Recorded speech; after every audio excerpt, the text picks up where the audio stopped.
Good evening, and welcome to the 2021 Cleveland Humanities Festival presented by the Baker Nord Center for the Humanities at Case Western Reserve University. The Cleveland Buddhist Temple is grateful to co-sponsor this year's Buddhist Perspective on Identity. Our speaker, Dr. Kenneth Tanaka, is Professor Emeritus at Musashino University in Tokyo. He is speaking to us live stream from Tokyo, where it is 7 a.m., March 25. Please use your chat box to submit questions for Dr. Tanaka. Dr. Tanaka's education includes a BA from Stanford University. He has 2 Masters in Arts, one from the Institute in Buddhist Studies and the other from Tokyo University. His PhD is from the University of California at Berkeley. Ken was also a novice monk in a temple in Thailand, an experience, he says, quote, had an enormous impact on me as a Buddhist. A few of his publications that have been translated into multiple languages include The Dawn of Chinese Pure Land Buddhism Doctrine, Ocean, An Introduction to Jodo Shinshu Buddhism in America, and Jules. Jules is an introduction to the American Buddhism for youth, scouts, and the young at heart, complete with humor. He is currently working on the Tide of Wisdom. Dr. Tanaka taught at the Institute of Buddhist Studies in Berkeley, and he also served as a Shin minister at Southern Alameda County Buddhist Church. His appointment as professor at Musashino University took him to Tokyo, where he currently resides. Dr. Tanaka, with one foot in the West and one in Asia, is a self-proclaimed Pacificer who bridges contemporary Buddhist concepts for us in the West. Please join me in welcoming Dr. Kenneth Tanaka to the 2021 Cleveland Humanities Festival. Okay, good morning from Tokyo, Japan, and good evening in Cleveland and elsewhere. So again, thanks for the opportunity to share my thoughts with you on this topic of identity. A few administrative things. One, I will be using a PowerPoint, which is available for anyone who's listening. I don't know how the sponsors will get that to you, but since I couldn't prepare an outline, I thought I'd just share my PowerPoint, which you can use to review later on. So. Isn't this wonderful, the miracle of online sharing? And so here I am, it's 7 o'clock in the morning, and it's 6 p.m. In Cleveland, I understand. And so right now, cherry blossoms are in bloom much earlier than usual, and it's a beautiful time of the year.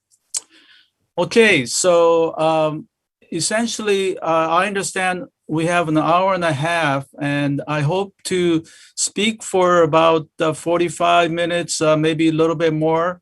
And then afterwards, we can open it up for Q&A. So the title of my talk is How the Buddhist Teaching on Non-Self Offers a Path in These Uncertain Times.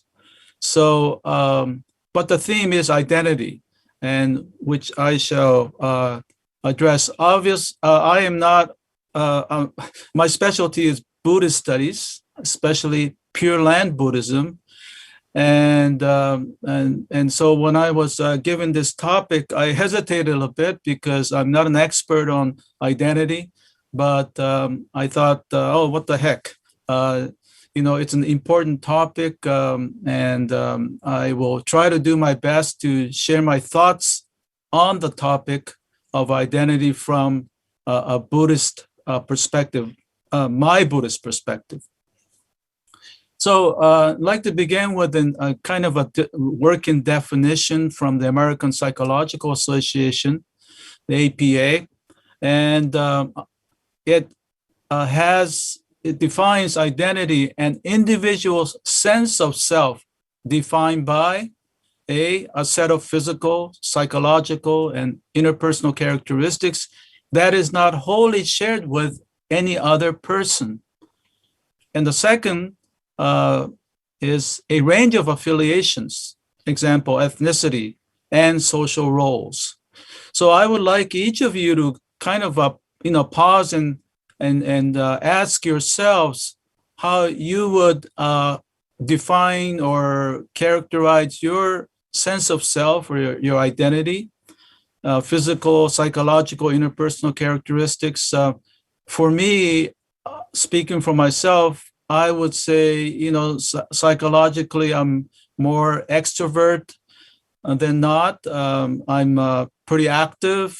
Physically, I'm healthy for a guy who's over 70 years old. And B, a range of affiliations. My nationality is American, of Japanese ancestry. Social roles such as, retired university professor, a Democrat, San Francisco Giants and 49er fans. At least I was an avid 49er fan, Giants fan, and later a 49er fan, though I've left that phase, but it did play an important part in my life back then. I just, as I was checking yesterday on the internet, the Giants beat the Cleveland Indians by 9-0 yesterday, I believe. So see, here already I'm identifying with the Giants, and I want to look at identity from a developmental psychology perspective. Personal. So we have from the pre-personal to personal to transpersonal, and the personal level indicates a nurturance of healthy ego, which entails some form of identity. And so when we're born, obviously we don't have an identity, and adolescents, teenager, etc. And by the time we become adults, we have developed an identity, as some of the examples that I had indicated earlier. So it is having an identity is, I believe, is a natural part of growth and development, and it's natural part of a healthy ego.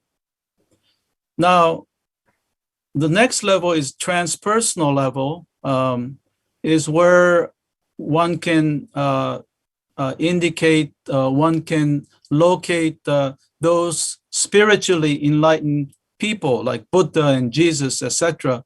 And from their perspective, and this is an important point, is that identity is needed and is natural, but it has limitations, especially when you become attached. And the key word today is attached as well. Anyway, many of you are familiar with this Abraham Maslow's hierarchy of needs. And so I wanted to show this to you to say that, when we're born, we have physical needs, food and etc. And then you have a sense of love and security, the second level. And the third level is a sense of belonging. And that's where we find a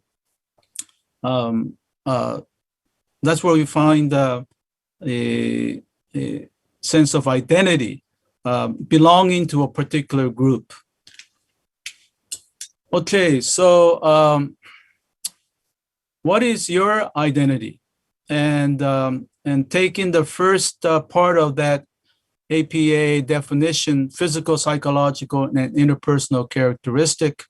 And I had you earlier, I mentioned mine, and I had asked you to think about your identity on in terms of physical, psychological, and interpersonal characteristics. And I'm just repeating myself about what I said a little bit earlier, that I see my identity as extroverted, active, and healthy.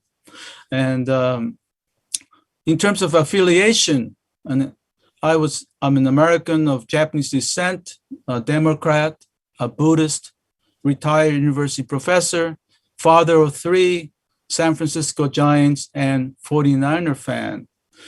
So again, as you listen to what I have to say, I hope you can come up with your definition and fill in the blanks in terms of what your identity is. Now, as I said earlier, that identity is important, obviously, and important and natural to have a healthy ego. You see the pre-personal and the personal. The personal is the level at which we develop our healthy ego, and that's when identity is formed.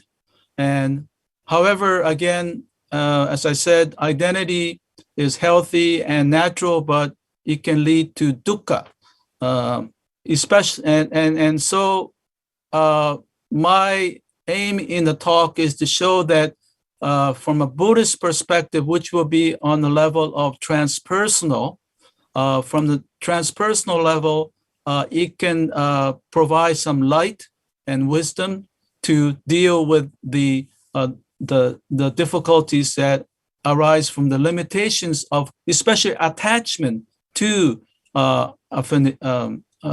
identity. The key word is dukkha. And I'm going to use dukkha because it's not just suffering, but it's, unhappiness, unsatisfactoriness. Yeah. And okay. So I'm going to kind of go through some of the dukkha that emerges from the fact that I become too attached. So I'm going to give some examples. So when I was 12 or 13, living in the Bay Area, in San Francisco Bay Area, I was an avid Giants fan, so much so that that how the Giants did that day dictated my daily mood. I mean, it was quite. I was very much into the Giants, and I had no control over, of course, what happens, but it dictated how I felt. In fact, my mother could tell whether the Giants won or not by my mood. That's how bad it was. And that's an example of an attachment to an identity. And I think when I look back in those days, 12, 13, those were difficult times for me in my life.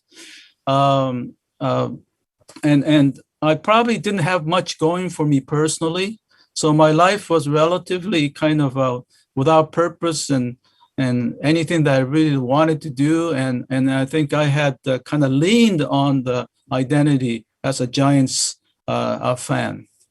Second one is a pandemic caused dukkha since my stay-at-home life conflicted with my identity as an outgoing, active, and healthy individual. I'm sure a lot of you underwent the same thing, that it upended our lifestyle, and so someone who felt identity myself as an outgoing and active person, to be confined to home was quite an experience that led to actually tensions with my wife, because she was very careful, but I was more wanting to go out.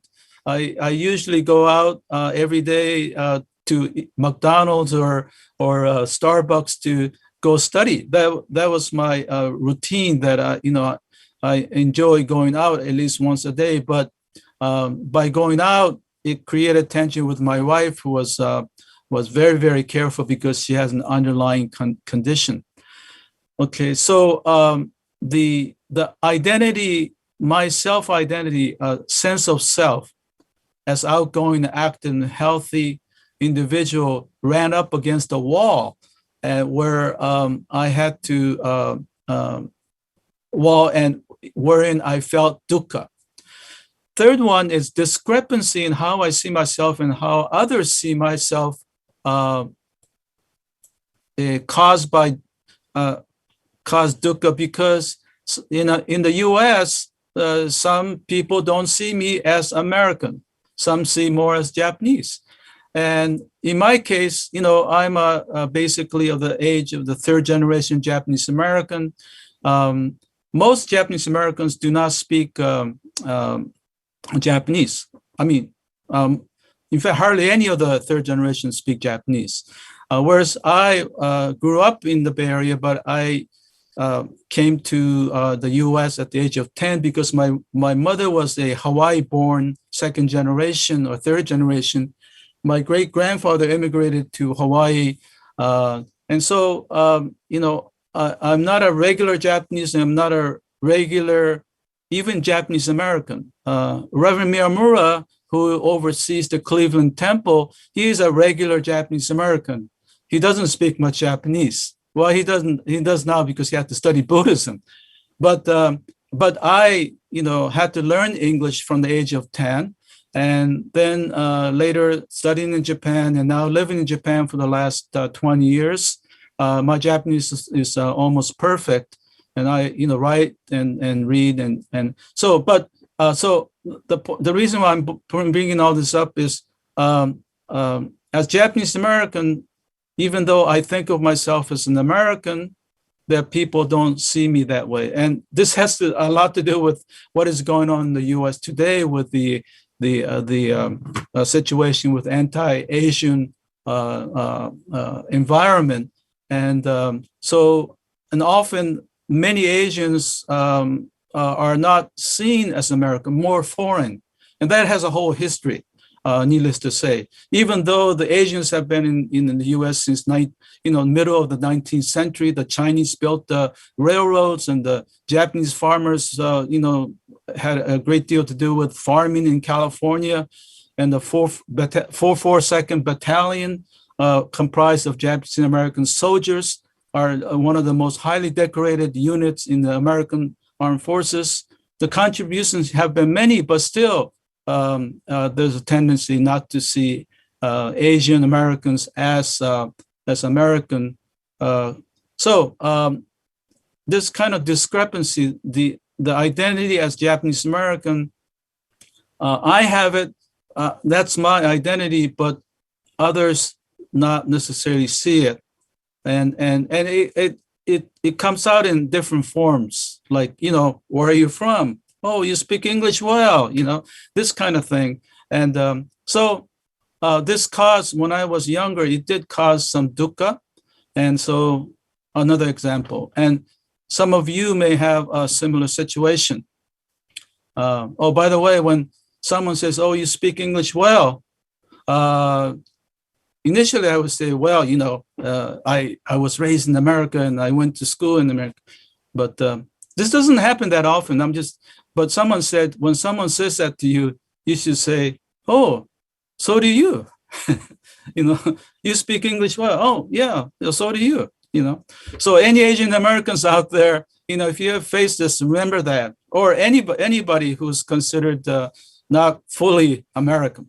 Anyway, so I went a little bit longer than I wanted to, but I think that's important for you to know a little bit about myself. Okay, so the fourth one is one that concerns all of us, because we identify ourselves as Democrats, Republicans, or Independents, often with each of the groups feeling righteous, superior, and unwilling to learn about the other. We experience dukkha, for we are divided as a nation, among relatives, within the neighborhood and community. And I don't need to go into this because we're all feeling it. We're probably more divided as ever. And this is a dukkha, not only on a personal level, but as a nation, as a group, we are experiencing dukkha. How we get out of this, it is not an easy way. There is no easy question, easy answer to this. You see a diagram here with a horizontal and a vertical. The horizontal represents the realm in which we live, what happens to us. And all the dukkhas that I talked about, the pandemic, the divided country, etc., it's on the horizontal. It's wiggly like that because it represents existence that is a bumpy road. Difficulties happen. But the religious tradition, any religious tradition, is probably represented by the vertical. So in my case, it's Buddhism. And so the vertical is the spiritual dimension, the religious dimension of trying to deal with what happens on the horizontal level. A lot of us only have the horizontal, and they don't have the vertical to moor them or to settle them or to provide them with a sound perspective on what happens. So I see the Dharma, the Buddhist teachings and practices as the vertical dimension. And again, as I said, any true religion will have the same impact, same role of dealing with what happens on the horizontal. Siddhartha is the name of the prince who eventually became the Buddha. It was a drive to overcome his dukkha and led Siddhartha to seek awakening. And he was not concerned with merely philosophical questions such as who am I and what is the purpose of my life, but he was concerned about dukkha, suffering, pain, or unsatisfactoriness. Now, upon realizing awakening to become the Buddha, the awakened one, by the way, the word Buddha means in Sanskrit, the awakened one, Buddha, Buddha, at the age of 35. And he spent the next 45 years to teach others to realize the same state of awakening called Nirvana. So, thus he was not God, but a human being who realized a state in which his dukkha was overcome. And as I said, he spent the next 45 years of his life sharing the teaching, and the teaching was called the framework. Well, I'm sorry. The basic teaching is called the Four Noble Truths, and which was a roadmap for us, for rest of us who wanted to pursue that vertical axis. And what I'm going to do is I'm going to do a kind of a brief overview of the basic Buddhist teachings. And for some of you, it may be old hat, but please bear with me. But there are those who are not aware of the basic concepts of Buddhism, and it's important for us to complete the discussion on identity. So, Four Noble Truths, it's often said, it's four truths, like eternal truth and it somehow truth that all. But the point that recently some scholars have pointed out that it's four truths known by the spiritually noble. So it's the truth that Buddha realized, and he is sharing that with others who came afterwards. That's important to note. So the first of the Four Noble Truths is dukkha. We all experience dukkha. Cause is greed, aversion, stupidity, or short, gas. Speaking of humor, what is the aim of Buddhism is to overcome gas, get rid of gas, which is, or attachment. Speaking of attachment, you heard the joke about the Buddha? I give you a hint already. Buddha could not vacuum under a sofa, a small space under the sofa. He's vacuum cleaning under a sofa. Why couldn't he do that? The answer, he had no attachments. This is a classic American Buddhist joke. And I have it in my book that Anita showed you earlier. By the way, you said it's complete with humor, but I have a bit with a bit of humor. So I don't want them thinking that it's, the entire book is full of humor, but I have bits and pieces of humor in there. Okay, the third is cessation. Is dukkha ceases in the state of awakening or nirvana. So nirvana, most of you understand nirvana represents the awakening. It entails happiness and bliss, opposite of dukkha. So, and the path is the practices to realize awakening. And I'll discuss this later. So it's like the Four Noble Truth is logically laid out. Like and Buddha is often likened to a great physician because the teachings are very logical. It's not taking something and believing in something that cannot be seen or empirically verified. So you have first diagnosis the illness. We have dukkha. Determines the cause of the illness, a gas or attachment. Describes the state of when one is cured. When one is cured, nirvana, and prescribes a way to cure the illness. Okay, we go to the next one. So here, now I talked about dukkha, and I should kind of say a little bit more. And again, going rather quickly, but there are many categories of dukkha, and the one that's would be apropos here is 3 types of dukkha. Dukkha from physical and mental dukkha, aging, illness, change, sudden change in our life situation, like the pandemic that we're all facing. That is a dukkha coming from change. And conditioning is a little bit harder to understand. It's the condition of living a life or existence that is dependent on various factors, finitely conditioned situation. But it actually discusses our whole existence. But more concrete definition or discussion of dukkha can be found in the 8 types: birth, aging, illness, and death. Of the 4, these are the 4 main ones. These are relatively easy to understand, except for birth. And I'll get back to that after I finish the others. The others, number 5, is separated from things or persons that I like. That's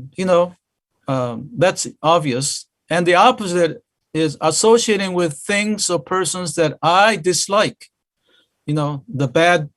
The terrible boss at work, or meeting up with your, I'm thinking about an old girlfriend or boyfriend that you had separated, and to see someone like that, even when you're still caring for that person, it's not a pleasant feeling. 7 is not getting what I want. That encapsulates a lot of things. And then clinging to the 5 aggregates of the self. I'll talk about that a little bit more later. So these are more concrete examples. And so why is birth a dukkha?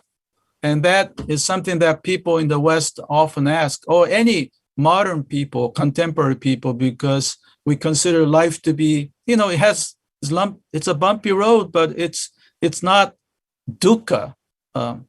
But again, it's seen from a perspective of a noble one or an enlightened person. From that person's perspective, ordinary life is if nothing changes, if you just lead an ordinary life without having wisdom, then that is considered dukkha. So being born into this predicament is considered dukkha. And here is another a joke. A medical examiner who was a very avid Buddhist got fired And why did he get fired? Because as a medical examiner, he or she will have to write in the cause of death. So stroke or heart attack or whatever. But rather than doing that, on every one of the death certificate, he wrote cause of death. He wrote birth. I really find it very subtle. But here, if you weren't born, you won't die, and you won't have to face the dukkha of death. And there is some truth to that, and it goes to the heart of the classic Indian way of looking at life, that we are in the cycle of birth and death, or samsara, and the aim is to get out of it, to be liberated from it. And that's because what happens is that when you're born, you go through life and you experience all these difficulties, and you're born again and again and again, and repeating the same thing over and over again. It's like merry-go-round. You get into a merry-go-round, you go one time, it's interesting, but if you go over and over and over again, and almost endless time, it can be a real reason to see life as dukkha. And so that's a worldview that is difficult for us contemporaries to understand, especially in America. But please keep that in mind. The aim, the nirvana or the awakening, is often perceived and thought in terms of liberation from the cycle of birth and death. And that's why birth, if you're born into it, then it is dukkha. Okay, the path, the fourth of the Four Noble Truths, and the most common one are, two of them are found here, the three trainings. By that I mean that there are many teachings on this topic, but these are the most fundamental ones. And so we have to not just only believe, but Buddhism requires some practice to cultivate oneself.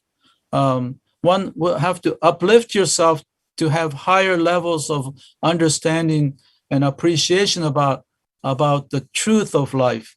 And in order to do that, you have to observe precepts.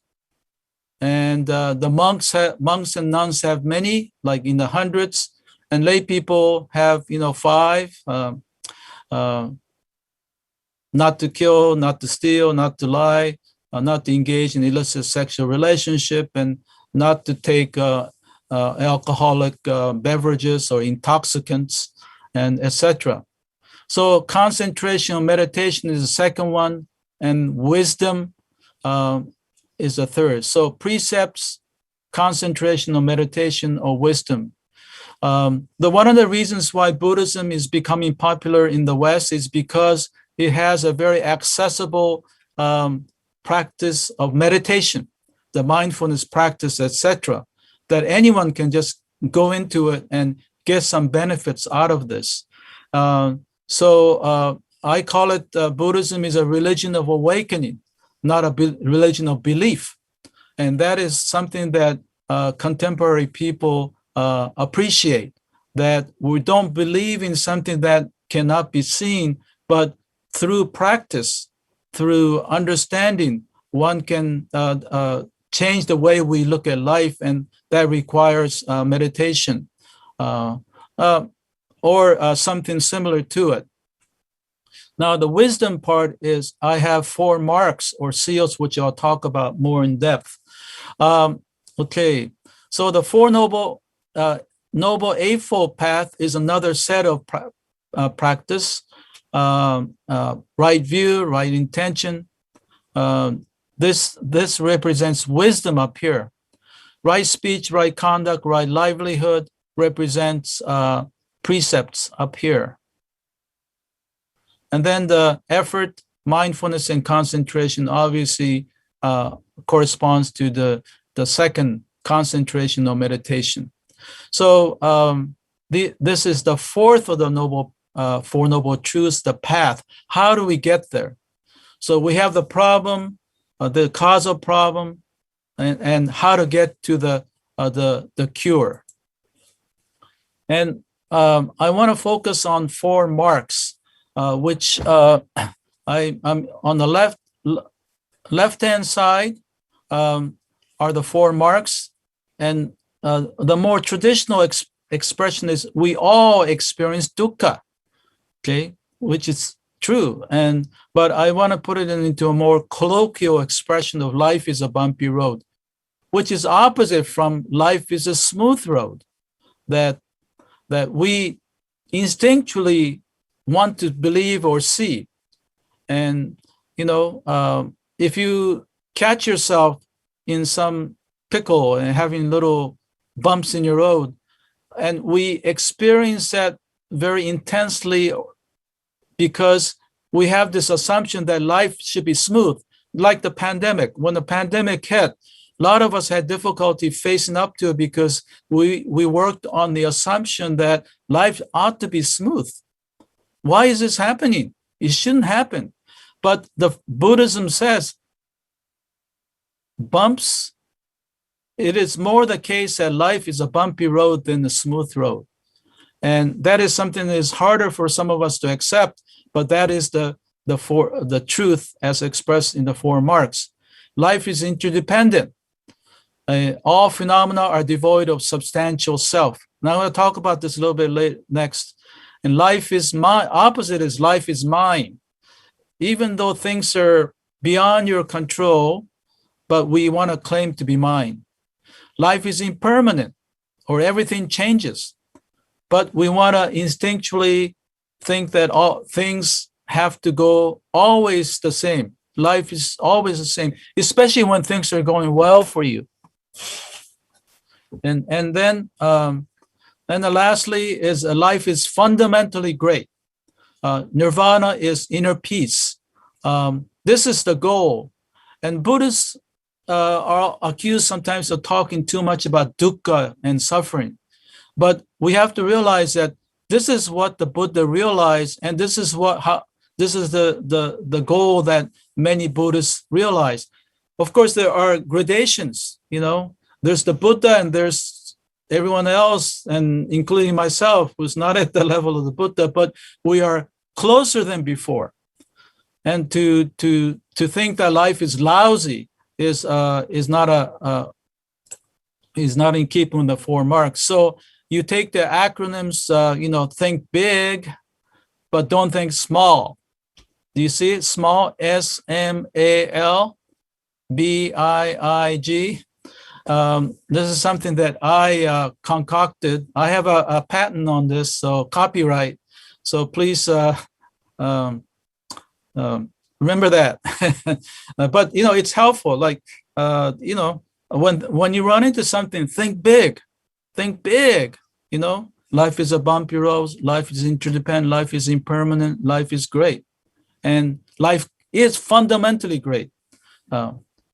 Okay, I'm going to the next.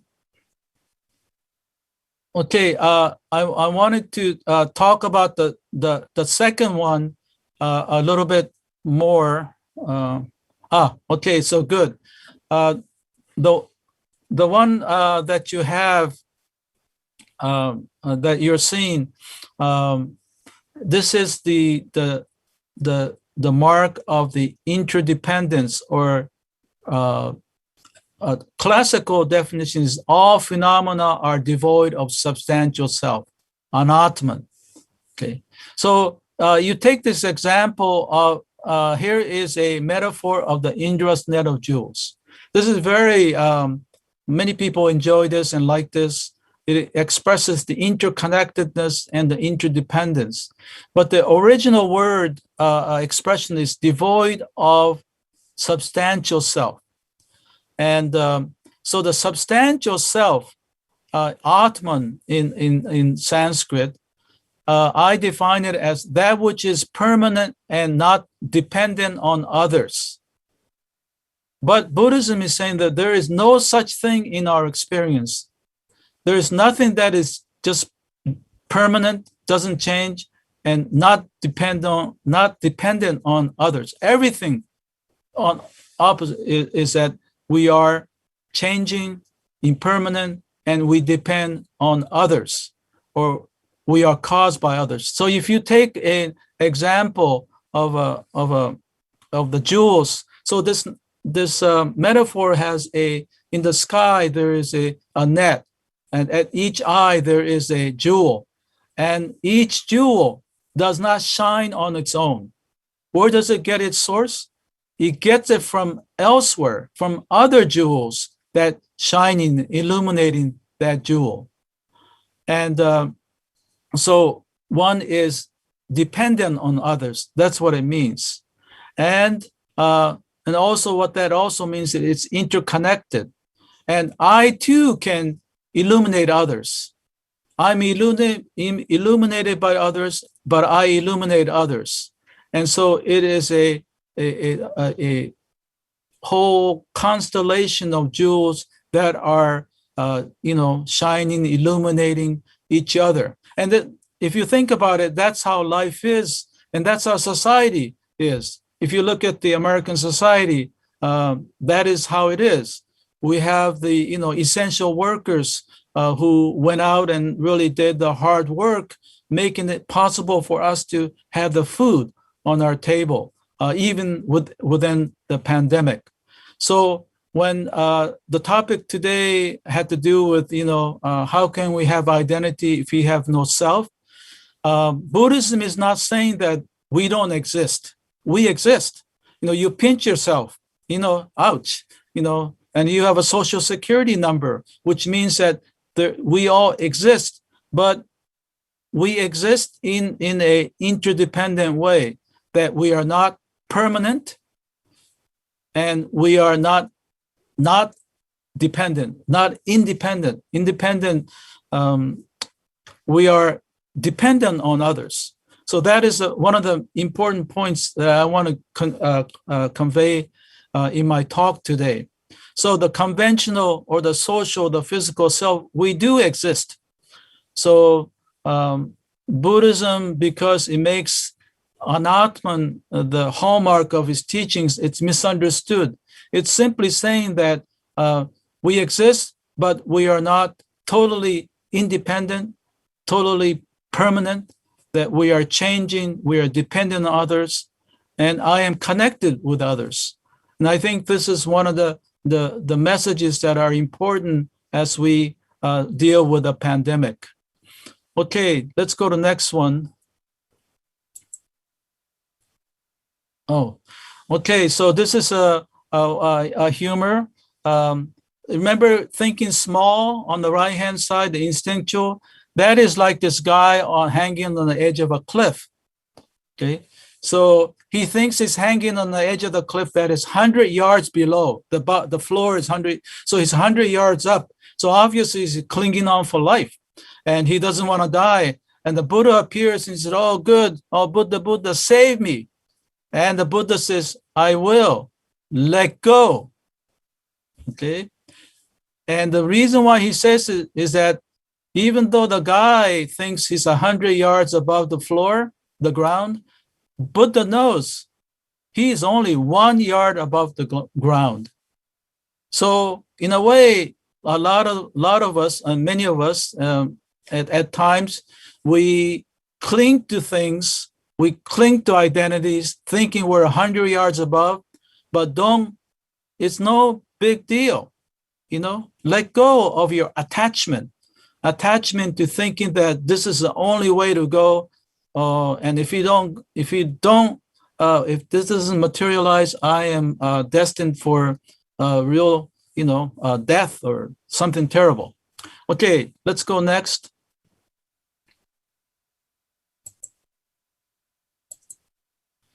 Okay, so what I'm going to do is talk about the dukkha that earlier that I talked about, and put it in the context of 4 marks.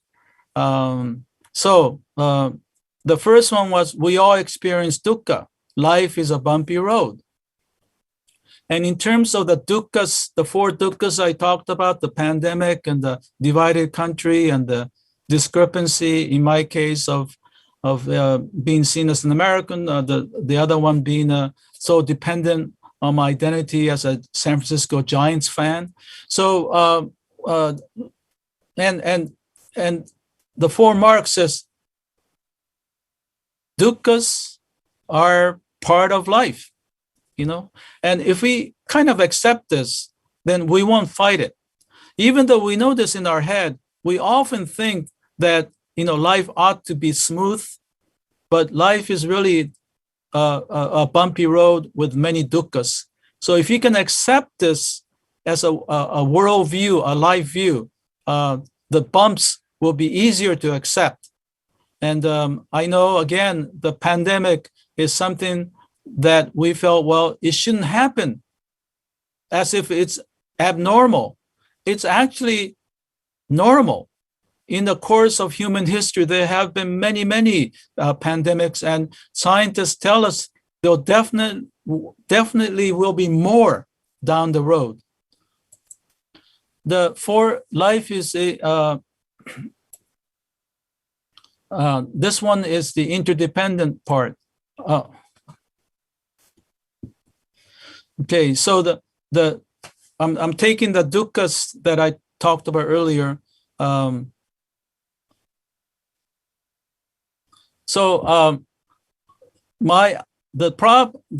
dukkha that I felt in the discrepancy of my not being seen as an American,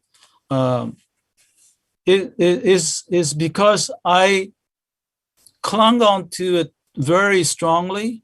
But from the standpoint of this truth of life is interdependent, and is that life is relative. For example, if you look at the illustration of the Indra's net of jewels again, if I am one of the smaller jewels in the middle, then I am this jewel, but how other jewels see me will be dependent on where they are coming from, their situation. And so from another perspective, I am located higher. From another jewel, I am smaller. But from someone else, I'm bigger than that jewel. So interdependence means that we are relative. And so in my case, as I try to apply this teaching to myself with the dukkha of discrepancy, then I just accept the fact that there is no absolute truth about who I am. My identity is not absolute, but depending on other people's views, they will see it differently. And I'm fine with that. And this is important. Another point I wanted to stress is that I said that identity is normal, it is needed, but it has limitations, and it leads to suffering, dukkha, if you cling on to it. When I'm clinging on to the fact that, everyone has to accept me as an American, don't question my, nationality, but if I can say, okay, there are people who are like that, who don't understand, and it makes it easier for me to deal with that dukkha of discrepancy. But the other point I wanted to emphasize is that I can accept it because I am firm in my identity. So that, each of you will have your identity. And these are things that you cannot change, especially, ethnicity or gender, or whatever you cannot change. But what is important as you kind of develop yourself and nurture yourself through a spiritual tradition like Buddhism, you come to realize that have more are more confirmed in your identity, knowing that it is not absolute. So the metaphor of a bamboo is one that comes to me, and maybe many of you may not know a bamboo. Bamboo is very firm, but it's very supple. It can bend and be able to adjust to situation. So it's not that you're compromising all the time, but you are firmly rooted. It has strong roots, very strong roots. So be affirmed in the fact that you are American of any ethnicity, but be proud and affirmed in your identity, but not cling on to it, not be attached so much, and have a kind of be supple.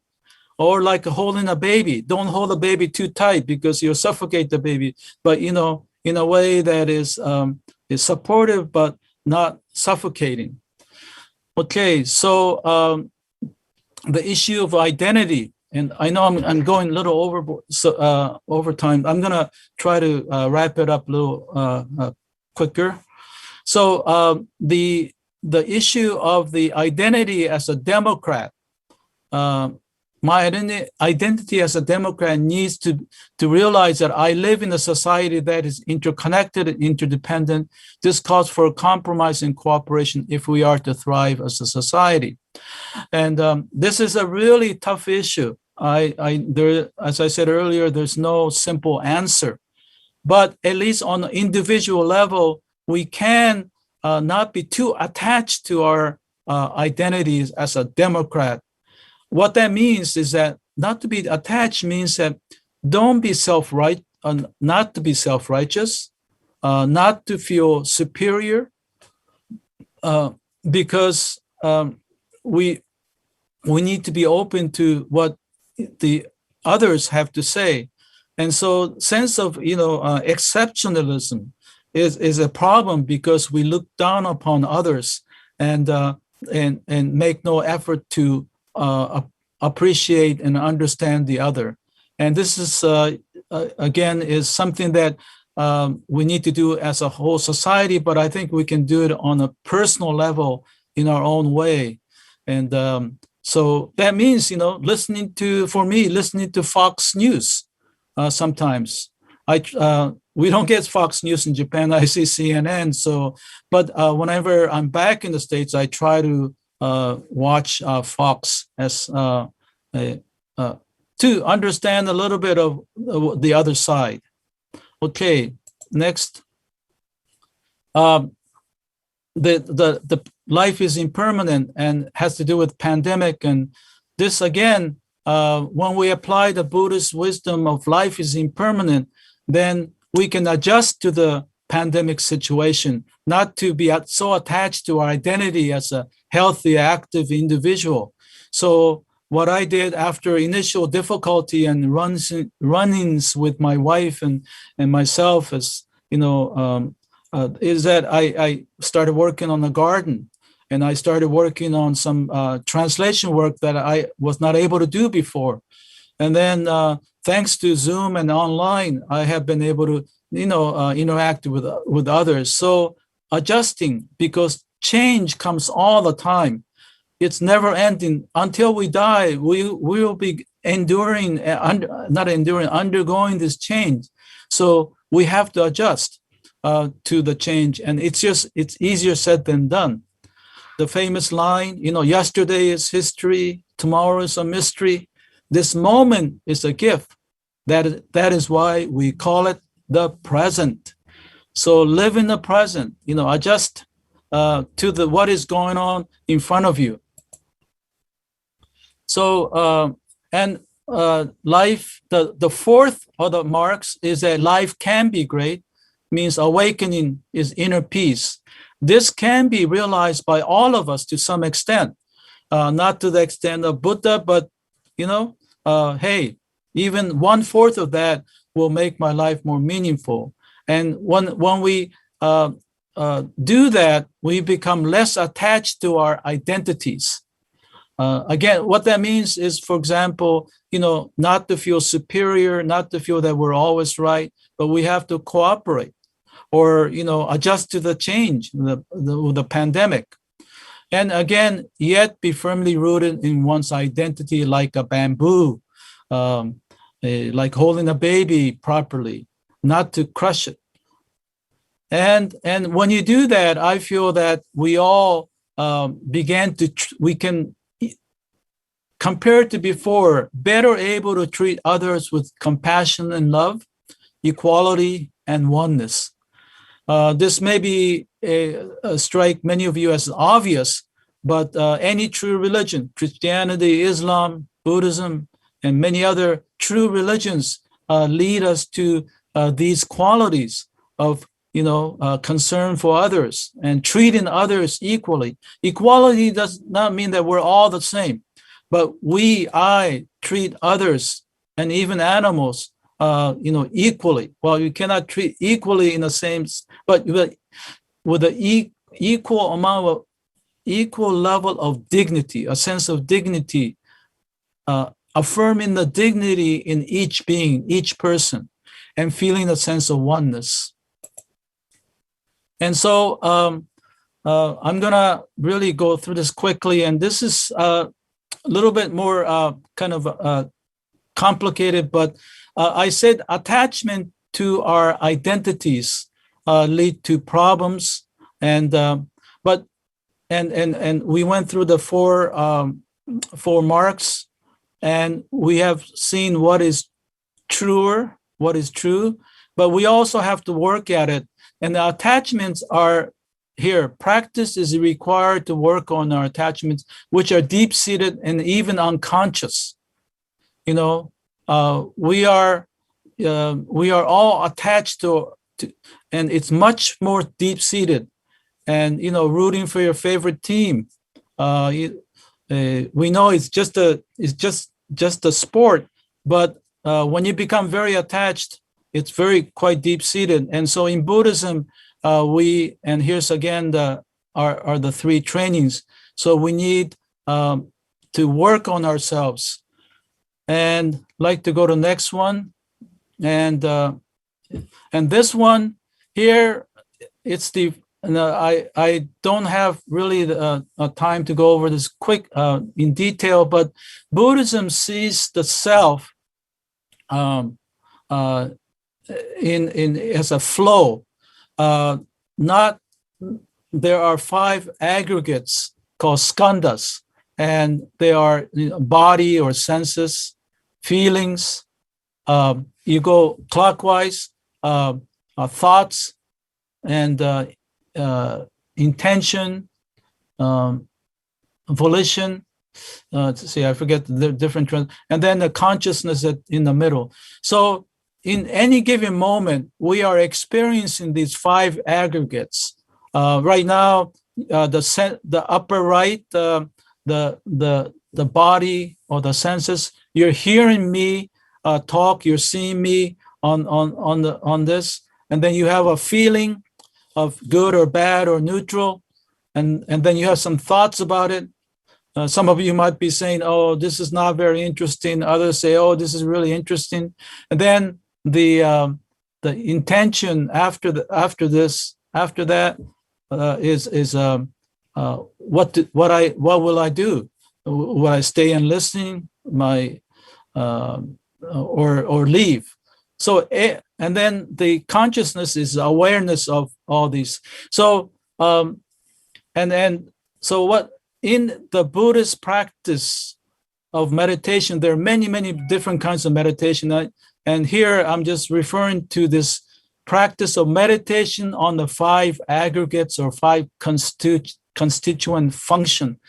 And the Buddha said, "Oh monks, body is impermanent. That which is impermanent is dukkha. That which is dukkha is without the substantial self. That which is without the substantial self should be correctly seen based on wisdom as this is not mine. This is not what I am. This is not my true self." So apparently, and I have never practiced kind of meditation, and I don't think that it's practiced very much these days, but it's part of the traditional practice of a monastic practitioner would, in meditation, contemplate on each of the 5 and kind of, separate yourself. In other words, not to become attached to the thoughts. And if you take the thoughts here of, some attitude that we have, oh, we Democrats are in the right, that may be your thought. But you can have the for yourself, have the belief that what the Democrats represent are valuable and correct, but not to the extent of become so attached to a point where you feel superior and attack others without the sense of dignity about another person. So essentially, it's a practice that monastic underwent, especially of getting to our attachments, of our identity and our thoughts, and not to become extreme about it. And I'm going to conclude with summarizing. So identity has to do with a sense of self. Identity as part of normal ego development, the personal level that you saw on that diagram, is needed, but also leads to dukkha, especially when attachment to identity is too intense. So too intense is attachment. And dukkha emerges when being a fan in pandemic, discrepancy, and divided society, the dukkhas that I talked about. But number 4, we can lessen dukkha by Buddhist teachings of the Four Noble Truths, the 4 marks, and the meditation on the 5 aggregates, which contribute to decreasing our attachments. These teachings show that non-self, anatman, does not mean that the self does not exist, but is a teaching that nurtures non-attachment.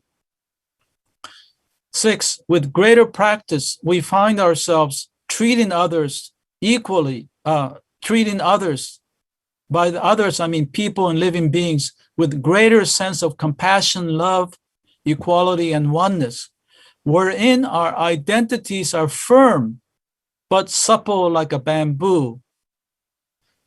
And finally, this is a diagram of a guy doing a pole vault.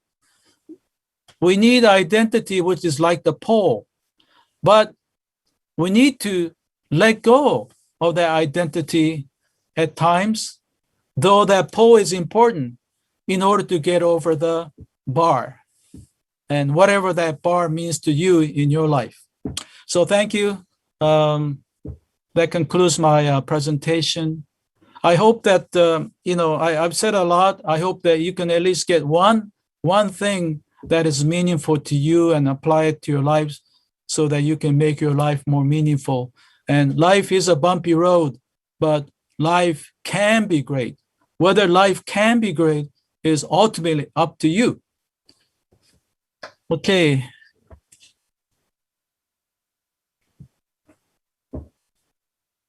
So I turn it over to you. And now we have to see I'm supposed to see the chat, right? I don't know if I have any. I'm going to stop sharing. Anita, I cannot hear you. I believe I'm muted. Okay, now I can hear you. Okay. So I do not have the chat. Davey, do you? Yeah, there are no questions. I hope there were people in the audience. It could have been empty. How many were there? Oh, okay, good. So are there any, There was one question that showed up on the chat that I saw. Can you? And the question is, which you also covered, but again, could you amplify on the distinction between non-self, as in that we don't exist, is how many people perceive the Buddhist concept of non-self, versus how how you presented it? Can you maybe elaborate a little bit on that? Okay. That was the question. When I started studying Buddhism in high school, and I kind of went around saying to myself, Ken Tanaka doesn't exist. I don't exist. But it just didn't make sense because, as I said earlier, I pinch myself, it hurts. I have an address in California where I live, and my name is in the school roster. So I exist socially and physically. So it's Buddhist teaching of non-self is not negating that. We exist. What it's negating is a notion that the self is in Sanskrit is Atman. Atman. And again, Atman has many meanings depending on the tradition. This is, in Hinduism, they use Atman, but in the Buddhist sense, it's a little different. Buddhist notion of Atman is, again, the idea that something that is permanent and not dependent on others. You exist on your own. So I often use the example of that we depend on others to exist. We depended on our parents to be born. And then as we live, we weren't born by ourselves. There were causes before that. And we can go back to, generations that led to my physical being. And then while I am away living, I am dependent on the air that we breathe, the food that we partake. And so we're not independent. We are dependent on others. So everything is like that. Even the cup that I have here was not created by independently. It didn't just appear out of nowhere. You had all these materials that were, taken out of the ground, and someone made it and delivered it, and I bought it with the money that I earned. So everything is dependent on others. So and the Buddhists talked about, said all things are not self, meaning not like that, independent, without depending on others. So everything is that way. So essentially, another way of saying, that's why another way of, when we say not self, it gets to be a little bit complicated. So I use the flip side of it is that all things are interdependent. I am interconnected. I am related. So that is the best I can do for now. But so the one thing is, just don't go for the idea that I don't exist or I'm. It is really a misunderstanding of what it's trying to do. Okay.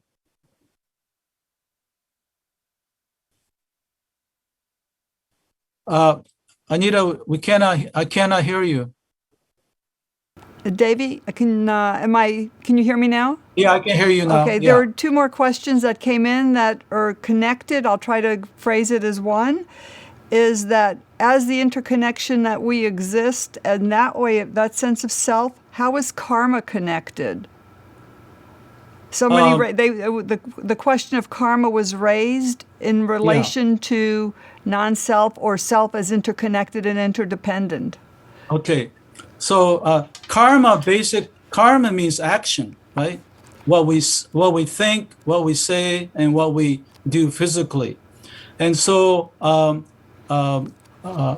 so whatever we do can have consequence, and so Buddhism accepts continuity.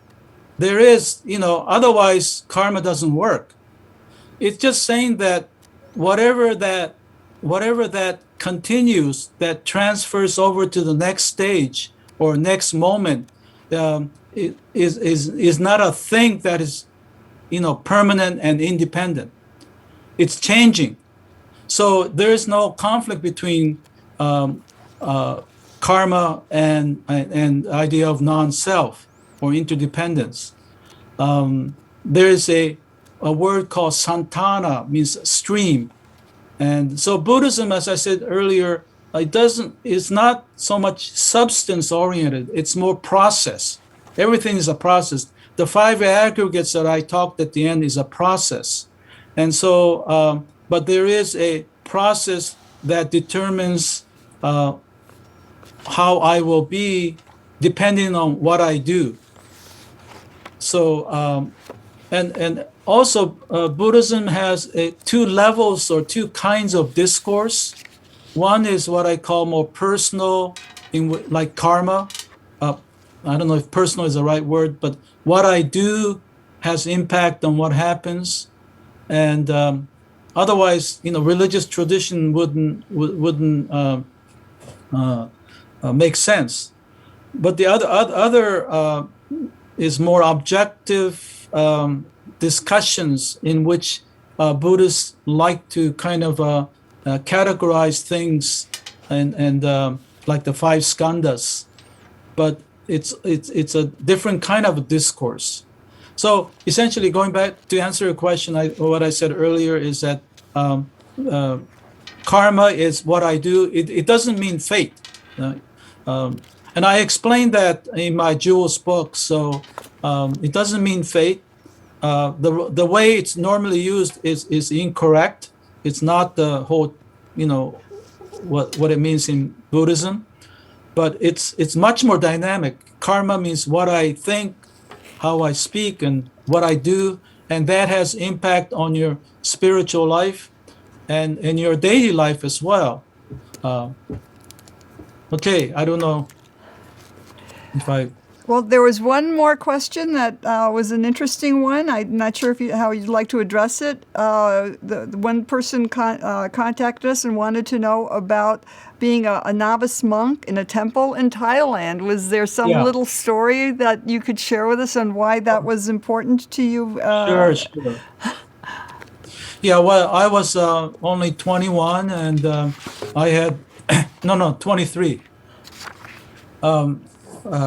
My professor, anthropology professor at Stanford, was not a Buddhist. Robert Texter was by name, who had become a monk in Thailand. And I said to myself, how do you do that? And he says, well, anyone can, if you go through the proper, protocol, you can become a monk for a period. So in Thailand and some of the Southeast Asian countries, during the rainy season, traditionally, the farmers had nothing to do. So, well, I wouldn't say that was an optimum time to, go into a temple and serve as a monk. And often the society saw that once you become a monk, you're a real man. And by the way, it's usually men. I mean, they say half of the men in Thailand back then had experienced that, because that is considered a part of the process of becoming a man. And so myself, I wanted to, because my tradition is the Shin Buddhism, Jodo Shinshu Buddhism, of which the Cleveland Temple is affiliated with, and but we don't have a monastic tradition. But our founder, Shinran, was a monk who lived as a monk for 20 years. And then he came to be, quote, liberated, spiritually liberated through the Pure Land teaching. But he had undergone that 20 years of rigorous monastic practice, which in my view enabled him to appreciate what the conclusion that he came to. So I felt that I needed to experience what he had done and also come closer to Shakyamuni, because everything is really modeled after him. And so I lived there it was a very short time, 2 months. I was on a around the world trip. And I took 2 months of that time. For 1 year, I was traveling and I did that. And I had gotten an introduction from a scholar in Japan. And so it was, and I saw things. I learned about status of monks or monastics in Thailand. I tell you one interesting episode. It took about a month for me to get ready, memorizing all the chants and And so a few days before my ordination, I had to go renew my visa. And I knew that beforehand. Thailand only allowed for 1 month. So I go to the immigration office, and the officer said, no, you got to leave the country and come back later. And so I go back to the monastery, and I told my teacher, this is a situation. He says, don't worry about it. You'll be ordained in a little couple of days. So after you get ordained and you look like a regular monk, go back there. And so I did. And the same immigration officer, and I'm sure he knew me, and all he did this time, he didn't refuse. He put his hands together, he bowed and stamped. You are in.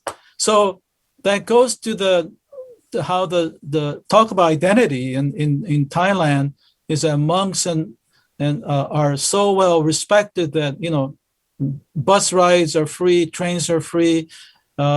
People respect you, especially in the countryside. Back then, you're walking, and especially ladies will come up to you and they will prostrate in front of you, putting their bowing on the ground. And it felt a little awkward. Here I am, a 23-year-old kid, know very little about Buddhism, and these elderly ladies were, prostrate in front of them. But it's a role that I play. And there are many, many stories that I can tell, but, we don't have all that time. So I'll stop there. We do have a question from the chat. Someone asked, how do you go from understanding that a permanent self does not exist conceptually to actually feeling for yourself that your sense of self does not exist as we think? Well, there's much that can be said about it, but to really, the definition is that self or Atman is something that is permanent and something that is independent, not dependent on anything else. So if you understand that we are not that way, we are impermanent, we are interconnected, and so you just try to apply that in our lives. And so, for example, if we are not permanent, that means our life is limited, at least in this life, limited. So if we fully understand that, we try to live each moment more fully, appreciate every moment as much as possible. And the people that you love, you do what you can now rather than waiting till later. Say what you have to tell them now rather than waiting further. And also, if we are dependent on others, we need to cultivate the realization that we are really, we are grateful and appreciative of what we have, the food that we take. I mean, during this pandemic, I felt like initially the sky was falling, but I realized that, I'm retired, but I have enough to, food, enough money to buy the food. And so I was so thankful that still we lead the same kind of life. And because of there are others who are doing the more essential work on my part. So I think we just need to take the concept and apply it to our lives. And I often talk about, in the Japanese tradition, we often put our hands together and say, itadakimasu, means I humbly accept this food. And in that actually doing things, taking action can help us to instill that feeling within. And so I even talk about toilet gassho, So when gassho means putting our hands together in venerance, in reverence, and in gratitude. So we do that when we eat. But I say, when we go to the toilet and when things come out, we should be thankful too. So anyway, so we have to apply it in our lives. Often we talk about the theories and as we did today, but if you can, think about the affinity, the identities that you have, and again, I said, identities are needed, but don't be too attached to it. But at the same time, have really appreciate the fact that you do have identities, because that makes you who you are. I myself, even though some people may not see me as a regular American, but I'm very comfortable with my being American of Japanese ancestry. So the earlier Anita introduced me as a Pacificer. I'd say Pacificer because half my life was spent in the U.S. and half my life in Japan, and other times traveling. But I am indebted to the Pacific Ocean for the bounties, the things that it provides in terms of rain that provides the food. And so I'm very comfortable with my now, when I was younger, less so. But that's the whole point. Through any spiritual tradition, we can really become more affirmed in our identities, which also allows us to exhibit a greater sense of, love, compassion, equality, and then sense of oneness. Oneness is a sense that I am part of a greater whole, that I am not separate. And that if you really feel it within you, then you cannot help but to feel grateful and thankful and connected to others. All right, we had a comment and a question. Thank you for saying in your book, Jewels, that peace should be for all living beings, not just people. They also ask, they say that it was my introduction to Buddhism. What book do you suggest for me next? So this person has seen Jewels. Well, depending on where you want to go. You want to go into a particular school, then there are many books there too. There's so many that it's hard for me to recommend just one. I would recommend going with teachers that you respect, because religion often has to do with a person, and so I think of Shunryu Suzuki's book on beginner's mind. That is well known, and there are many others. So I would probably leave it at that. And if you can email me. By the way, I had sent out a questionnaire in relation to this talk, and if you got the questionnaire, and if you're so inclined, please fill it out and send it to me by email. So again, you can have access to the PowerPoint that I showed you, and with all the diagrams. So I'll leave it at that. All right, we have one final question. Do you have any advice in dealing with situations whereas we may be confronted by others, such as family or coworkers, who have a strong sense of their identity, for example, extreme political affiliations? Well, I think, first of all, I think it's important that you are clear in your own identity, your own belief, and then basically I think in the context of the discussion today of not being too attached to your own identity, not to become righteous or superior, but to listen to others, and that's all you can do. Listen and then share your views. Hopefully you can have a dialogue where you can they can also hear what you have to say, and the chances are that we're not going to convert people, but what we can do is to at least appreciate and understand each other, and hopefully that we understand why they're feeling that way. and not to have enmity and divisions. And hopefully, more we do that, we can have greater appreciation. But again, we are in a very tough situation, and because of the historical factors that brought us here. And but at least, see, we cannot change the world, obviously, in the way we like it, but we can change the way we look at the world.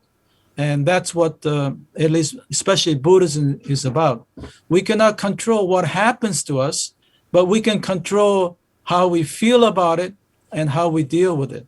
So I would remember the three, the qualities of an enlightened person, which is love and compassion, equality, and sense of oneness. And if you can keep that with you as you interact with people on the other side, I think that they probably will come away feeling that, they're not bad.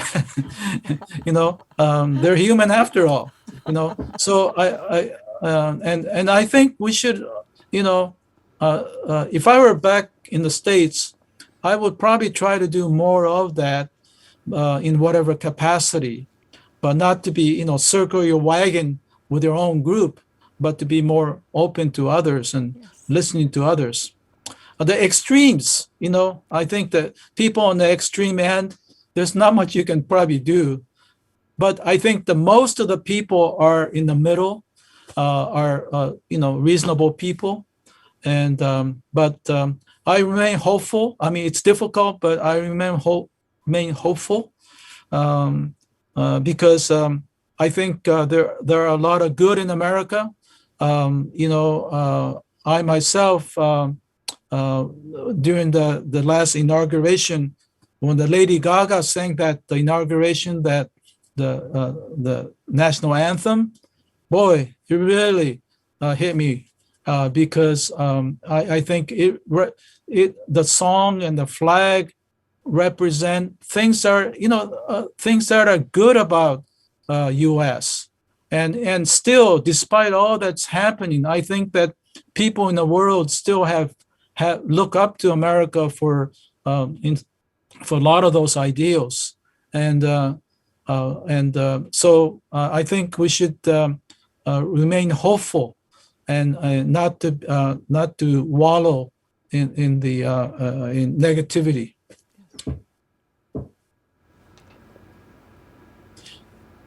Okay, I think time is up, hour and a half, and so appreciate your listening in. And again, if you have a chance to send me the questionnaire, and if you have any questions, I will respond within 3 days for sure. And so please let me know.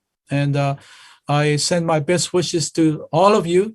Life is tough. Life is a bumpy road.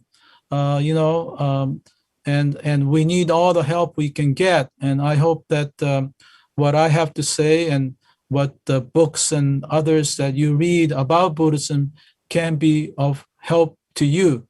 And I don't feel that Buddhism is the only answer. It is the answer for me that is most important. But I think ultimately what happens in life in terms of its meaning is all dependent on yourself. So the Buddha said in the last sermon, he said, make yourself the light and make the Dharma, the teachings, the light. So it is up to you. And so best wishes to you.